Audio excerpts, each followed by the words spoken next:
All right, guys, I cannot tell you the amount of times I have been emailed asking, where are all the good Catholic women? I'll start with this. Good women do exist. I want you to know that. They do exist out there. But it seems to me like some men are looking in the wrong places, or they're going into it with the wrong mindset. Time to lock it. I'm not necessarily saying that's you, but it's a good thing to keep in mind and have an open mind as we go through this video, kind of talking about these topics. But first, I'd like to thank our sponsor, House of Joppa. I'll talk a little bit more about them when we get further into the video. I'm going to try and tell you guys what you need to know and maybe some things you don't necessarily want to hear but need to hear. Don't crush me. I don't want to be crushed. Well, you're going to be crushed. Now, keep in mind that these topics and what we're discussing today is based off of my own opinion. That's my opinion! Own experiences, as well as the opinions and experiences of my friends. But yeah, just keep an open mind, and I hope this will help somebody. Huge shout out to Cody on my Patreon for suggesting this week's video topic. This one's for you, Cody. All right, we're gonna start off strong here. Guys, you are not crazy for wanting a good Catholic woman. So let's talk about where to look, how to prepare, and of course, what to avoid. I've been kind of going through TikTok and Instagram and YouTube even, and looking at the dating scene that you guys are faced with today, and oh my gosh, I do not envy you guys whatsoever. I mean, there's hookup culture, lukewarm faith, hardly any standards. It's a complete war zone. And so I understand why there are so many men out there who are just so desperate to find a good Catholic woman. I'm also aware that there are a lot of men and women, I feel like maybe more of the woman's side, but I've been seeing it a lot recently in my men's side of things, where they're being told, you know, by certain creators or certain Catholics, oh, you have to be married by this age, have kids by that age, have this amount of money, make this amount of work. Wait, have this job, make that amount of money. But certain things haven't happened yet, so you're made to feel as if you're behind, or maybe you're doing something wrong, but you feel like you're doing everything you possibly can to catch up or be out there, but just things haven't happened yet. So just take a deep breath. Know that there are good Catholic women out there, but they're often hidden, focused on their spiritual life and helping the church and their friends and everything like that, just being a part of their hobbies. So remember that it takes intention, it takes perseverance, dedication, commitment, all of these things, and especially discernment to be able to find a good Catholic wife. But do not let that discourage you. Instead, rise to the occasion. My friend Braden Sorbo, he had this great analogy where there's a mountain and women are at the top of the mountain and men are at the bottom of the mountain. And men need to scale the mountain to reach the woman, not the women come down to meet the man. So basically, men scale the mountain to rise to the occasion, to be worthy of the woman. Now, there are many men out there, especially many men on X, who hear this term or hear this analogy and are instantly triggered. They're screaming, what is she gonna do for me? What do I get out of it? Why do I have to do everything? This is the mindset of a boy, not a man who is willing to lay down his life in a marriage. Because love and marriage and all of that, it's not about what you get out of marriage, it's about what you put into marriage. Christ didn't walk to Calvary asking, but what's in this for me? He just carried his cross because love demands sacrifice. And if you're looking for a woman who's holy, who's kind, who's virtuous, and grounded in her faith, then you have to become holy, kind, and virtuous. You have to be the man that can lead her to heaven as well as any future children you have. So you don't get to complain about the quality of women while refusing to become a quality man that God is calling you to be. And here's the thing, she will do things for you. She'll support your mission, she'll pray for you, she'll carry your children, she'll care for your home, but she won't waste that on someone who won't protect, pursue, and provide, not just materially, but also spiritually. So instead of resenting the mountain, start climbing it and let God refine you in that process. Because when you finally reach the top and find the woman who has been praying for you this whole time, you'll realize that she was actually never really out of reach. You just had to become a man who was strong enough to climb. So where do we find such virtuous, kind, and wonderful women, you might ask? Well, it might be a no-brainer, but start at your parish. Try adoration, try young adult groups, try any retreats or things that your parish puts on. For example, a lot of parishes that I'm aware of have a young adult group, or they have some sort of retreats that they do every year, whether it's a women's retreat, a men's retreat, co-ed retreat, where you guys can grow in faith together and also meet like-minded young Catholics. I also highly suggest going to pro-life events as well, because you will find tons and tons of Catholics there. You can also try online dating. I am not personally a huge fan of online dating, but I know many people who have made it work long distance, and now they're married and they have wonderful marriages, so it can work. But it does take a little bit more dedication, time, and discernment. And you do have to, weigh up the costs of if you're willing to travel to where they are, get to know them in person, and do all of that. It can be difficult, but with the right person, it's absolutely doable. There are also plenty of adults and young adults at service opportunities like soup kitchens, pro-life events, things like that. There's always going to be people there. There are always a great amount of Catholics at those things. Max and I used to volunteer at a soup kitchen because I wanted to get to know him better, and we found out we actually work really well together under pressure, so that's pretty good. And then another place I suggest you look is your local Theology on Tap or Bible study groups. And if you're in college, try your local Newman Center. And this last tip, I didn't actually write it down because I don't think I wanted to say it, but I was talking to a prominent Catholic content creator once, and they basically said that if all else fails and you can't find anyone in your hometown and it's a priority for you that you want to get married and you want to have children and this is a priority, you're going to have to move. So don't shoot the messenger. If it's really a priority to you, you might actually have to move. I also want to tell you guys that you guys can literally meet your spouse anywhere, anytime, for any reason. When you least expect it or when you expect it. Either way, it's God's timing, not ours. And in reality, I don't believe there's any right way to meet someone, though there are wrong ways to meet someone. Like, don't go looking for a wife at a bar. Like, just don't do that. But I know plenty of Catholics who have met their spouses at the gym. I actually know this one girl who met her husband at a rodeo when she got a flat tire. Turns out they're both Catholic. Now, a few years later, they have 4 kids. Crazy. So guys, please do not panic. If God is not calling you to the priesthood or consecrated singlehood, and by that I mean you actually discerned it and you have found out 100% that that is not for you and you are called to marriage, He has someone in mind for you. His timing, not ours. And I'd like to tell you guys that this portion of the video is sponsored by my Patreon. If you're enjoying this video, consider joining my behind the scenes community over on Patreon. You'll be able to see the full versions of videos, including this one, with ad-free, censor-free content, along with exclusive offers and other perks, like being in a community with these amazing people. I would personally like to thank James Bell, Adore Holy Face of Christ Our King, George Gregory, Winona Dobrova, Michael Martin, Andrew Pawlowski, Alex R., James, Christopher Woodside, Kevin Ashbrook, DJ Hawk, Jason, Michael, Paul Donovan, and Cody. You guys are the ones that make all of this possible, so thank you so much. Glory to God. You can also support this ministry by making a one-time donation on my website, which I will link below for you guys in the description. And if you're unable to donate, please like, subscribe, and ring that notification bell so you'll know when I upload videos. I put in a lot of work to keep this ministry running, and the only way I'm able to do that is through your guys' support, whether that is financial or otherwise. So thank you so much, and I'm so grateful that I am able to continue this ministry because of your guys' support, so thank you. With all that being said, let's get back to the video now. Now let's talk about some red flags and some green flags you might experience when trying to find a wife. We'll go through 3 red flags and 3 green flags. So the first one of the red flags is disagreement on core Catholic teachings. Now you'd probably think this was like a no-brainer, but you would be surprised how many men don't realize that their girlfriends either support abortion, IVF, or contraception until they're basically engaged and going through pre-Cana or marriage prep, whatever you guys call it. Some women are even on birth control while dating their boyfriends, and their boyfriends have no clue because the women don't think to disclose it because either they don't think about it or they just don't care enough or whatever it might be. So that's just one example, but make sure that she's actually solid in her Catholic beliefs. Number 2, disrespectful and self-centered behavior. This could be rudeness towards staff or waitresses, family, friends,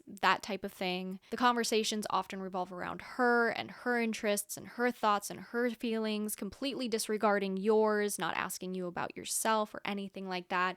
Everything has to be about her and her opinions, and she has to be right. Oftentimes, these women will get extremely defensive or moody if you disagree with them in any type of regard. Like, you could just be like, oh, yeah, I understand that, but I think this instead. Like, she'll probably get like...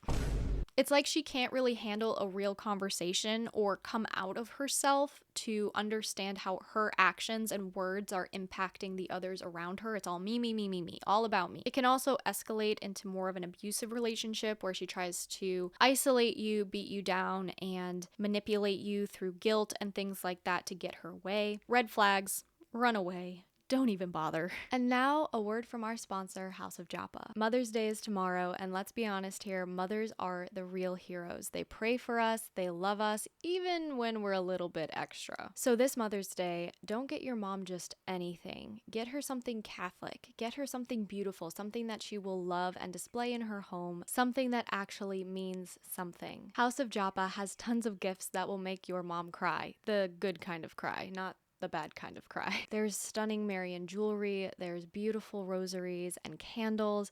There are so many options on House of Joppa. You're bound to find something that your mom, and maybe even you, will enjoy. So whether she's a mom, a godmother, a spiritual mama, or just someone who's loved you like a mother, let's spoil her with something special this year. Head over to House of Joppa, that's houseofjoppa.com, to find something for your mom this Mother's Day. There are plenty of options. You won't be disappointed in the quality or in the selection. So give your mom something that she will absolutely love. And with all of that being said, thank you so much to House of Joppa for sponsoring this video. Let's get back to it. The third red flag is unhealthy habits and or lifestyle. So this could be excessive drinking or drug use or any type of addiction, really. This goes for also nicotine, weed, pornography, anything like that. I know it's kind of obvious, but sometimes those things don't come out until a few months into the relationship. But if you're aware of it, there will be signs. And what I mean by this too, because I think a lot of people tend to misunderstand what I mean.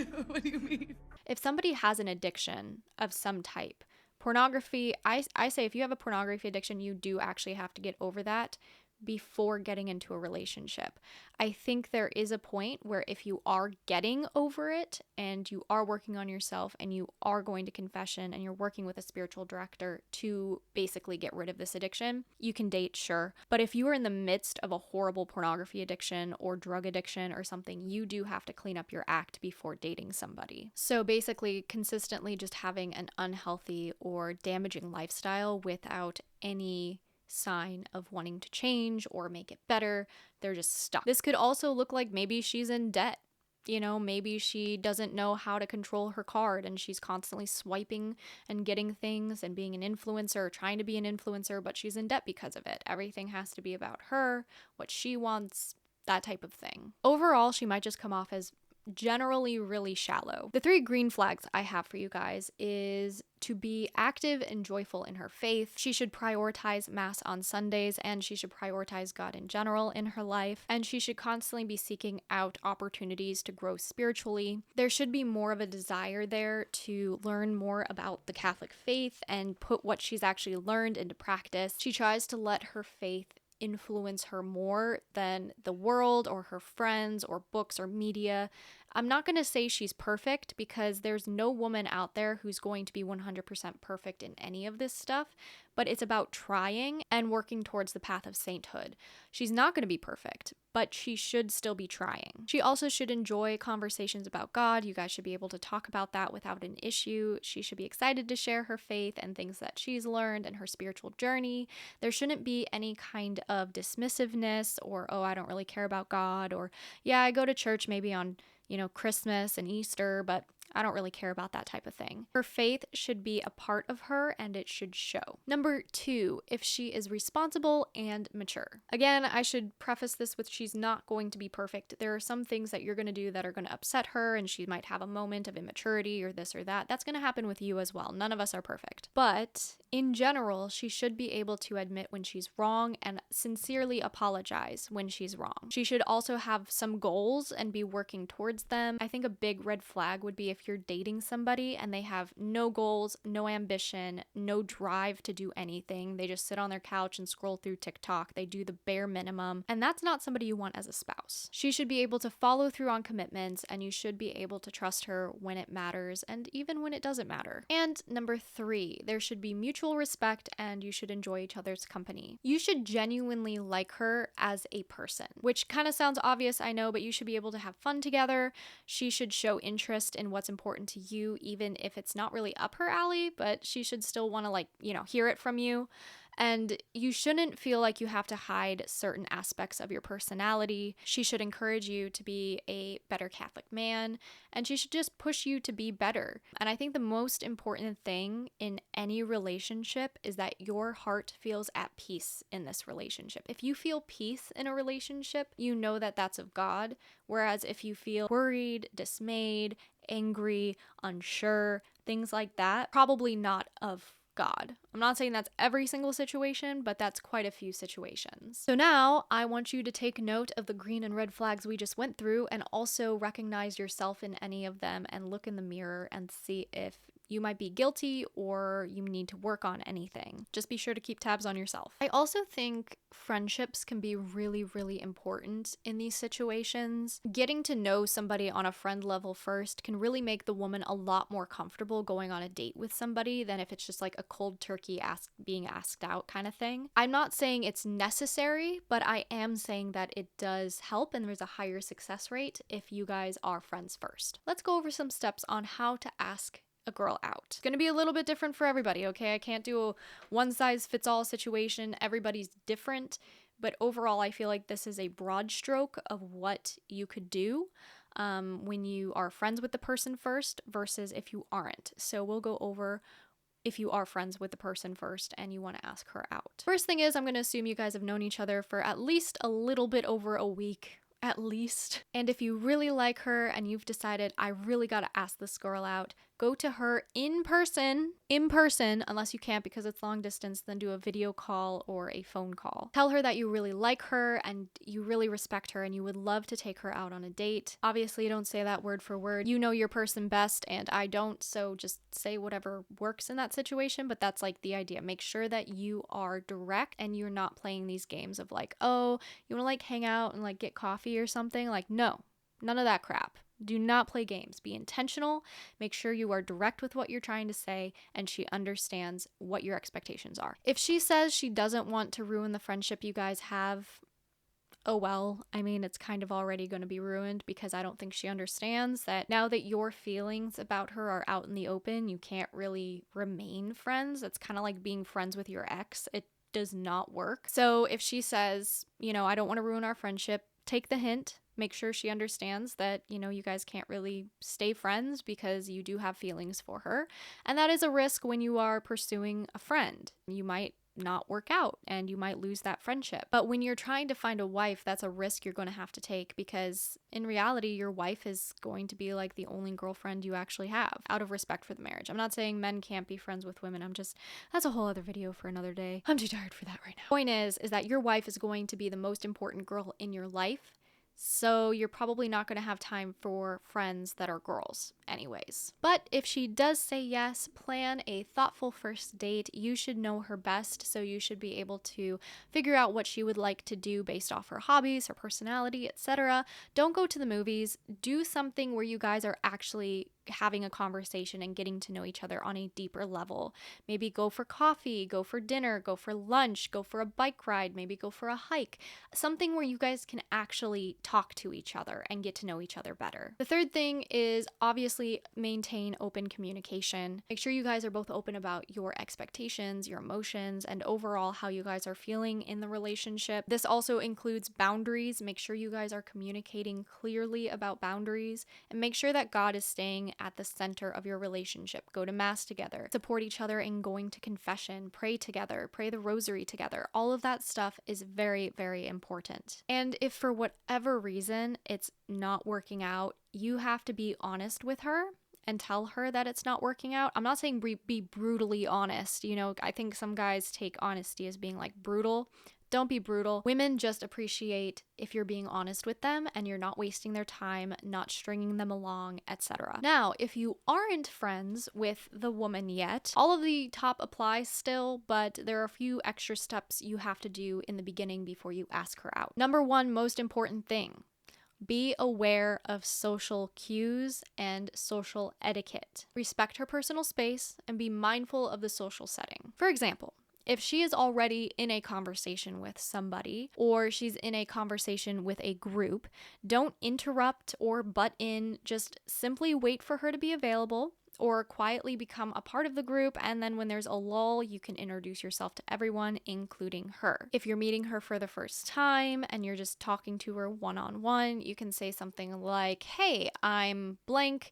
I noticed you're involved in this, or you really like this. I also do that, or I'd love to hear more about it. Be sure to ask questions about her. And then once you're talking to her for a while, if the conversation flows really well and you're really enjoying it, you need to be upfront with your intentions with her. And if the timing is appropriate, you can say something like, I've really enjoyed talking with you.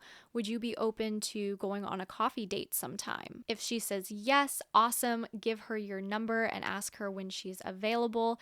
If she says no, take her no as meaning no. No means no. Mean what you say and say what you mean. So be respectful, thank her for the wonderful conversation, but take no seriously and don't continue pushing. If she does say yes, see the other tips I just stated above with the whole friend situation, because those are still applicable here. And you know what? If all else fails, watch Emily Wilson's videos because she's an actual expert. Anyways, I hope you guys enjoyed this video and it helped. I'd love to know your guys' dating experiences, how you guys met your spouse or fiance in the comments below. Talk to you guys in the next video. Bye!